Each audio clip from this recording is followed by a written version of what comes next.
దసరా సందర్భంగా సెప్టెంబర్ 25 లేదా 26న రంగారెడ్డి జిల్లాలోని మీర్ఖాన్పేటలో ఫ్యూచర్ సిటీ డెవలప్మెంట్ అథారిటీ అయిన ఎఫ్సిడిఏ హెడ్ ఆఫీస్కు సీఎం రేవంత్ శంకుస్థాపన చేయనున్నారు. 5 కోట్లతో ప్రీకాస్ట్ టెక్నాలజీతో కేవలం 3 నెలల్లోనే నిర్మాణం పూర్తి చేయాలని ప్రభుత్వం లక్ష్యంగా పెట్టుకుంది. నాగార్జున సాగర్ శ్రీశైలం హైవేలకు అనుసంధానంగా కొత్త రోడ్డు కనెక్టివిటీని ఏర్పాటు చేయాలని సీఎం ఆదేశించారు. ఫోర్త్ సిటీని కేవలం ఉద్యోగ ఉపాధి అవకాశాల కేంద్రంగానే కాకుండా అంతర్జాతీయ ఎగుమతులకు వీలుండేలా అభివృద్ధి చేయాలని నిర్ణయించారు. ఈ మేరకు తూర్పున శ్రీశైలం హైవే నుంచి పశ్చిమాన ఉన్న నాగార్జున సాగర్ హైవే వరకు గ్రీన్ఫీల్డ్ ట్రంక్ రోడ్డును నిర్మిస్తారు.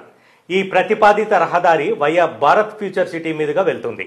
గతంలోనే కందుకూరు నుంచి మీర్ఖాన్పేట వరకు చేపట్టిన ఈ రోడ్డు నిర్మాణ పనులను త్వరలోనే పూర్తి చేసేలా ప్రభుత్వం కార్యాచరణ ప్రణాళిక తయారు చేసింది. మీర్ఖాన్పేట నుంచి నందివనపర్తి మీదుగా యాచారం మండల కేంద్రంలోని నాగార్జున సాగర్ హైవేకు దీన్ని లింకు చేసే పనులను యుద్ధ ప్రాతిపదికన చేపట్టేందుకు కసరత్తు చేస్తోంది.